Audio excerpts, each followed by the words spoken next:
You own a rental property.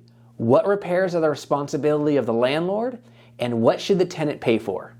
I'm Kyle here at True Door Property Management. I get asked all the time about who should pay for a certain repair.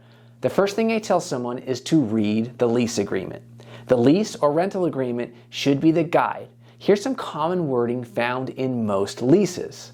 So here's the wording from a typical lease agreement.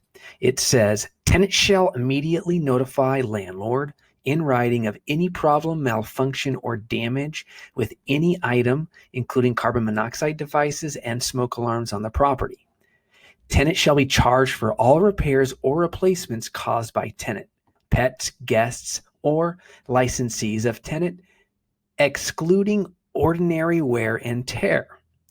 Tenant shall be charged for all damage to premise as a result of failure to report a problem in a timely manner.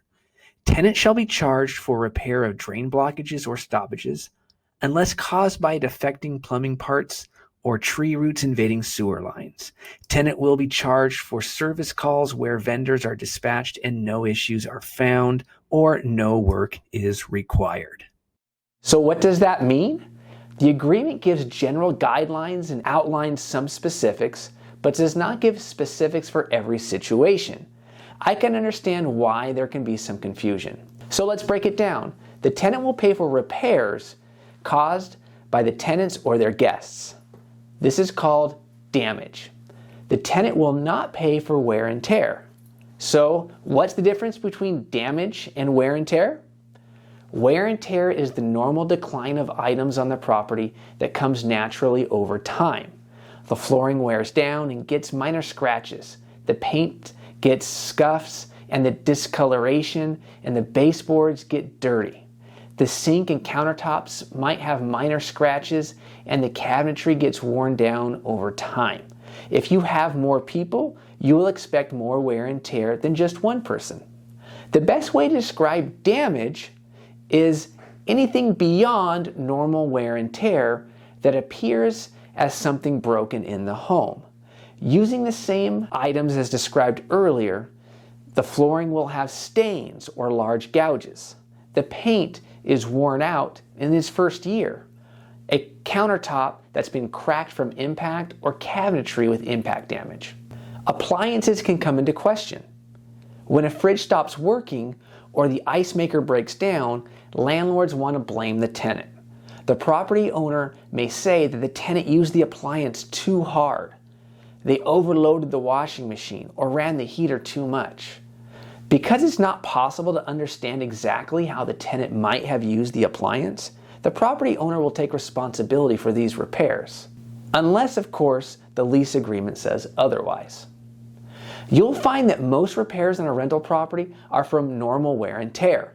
Plumbing breaks down, electrical problems do occur, and things at the property will just wear out over time. Damaged items should be paid for by the tenant. The security deposit can also be used to pay for damage caused by the tenant. It's important to understand that the tenant has a responsibility to report needed repairs to the property owner. The lease agreement makes this clear. For example, if there's a leak in the kitchen sink that damages the cabinetry, the tenant will be held responsible for that repair if they don't say anything. Drain clogs are common and cause a lot of disputes. Tenants are responsible for any blockage that arises from their use. Mainline cleanouts are typically paid for by the property owner. This is because the main line often gets root intrusion or buildup over many years of use. The plumber who cleans out the drain will know which kind of problem it is. Tenants should also pay for service calls where something is not really broken. In conclusion, I recommend sitting down with the tenant when they move in and reading the important parts of the lease agreement together. Start the relationship with everyone on the same page about who is paying for what. When something comes up, just refer to the lease and keep the relationship professional. If you have any specific questions, feel free to ask me in the comments section. Please like this video if you found it helpful. I'm Kyle at True Door Property Management, providing 5-star results backed by our guarantees, making you more money with less drama.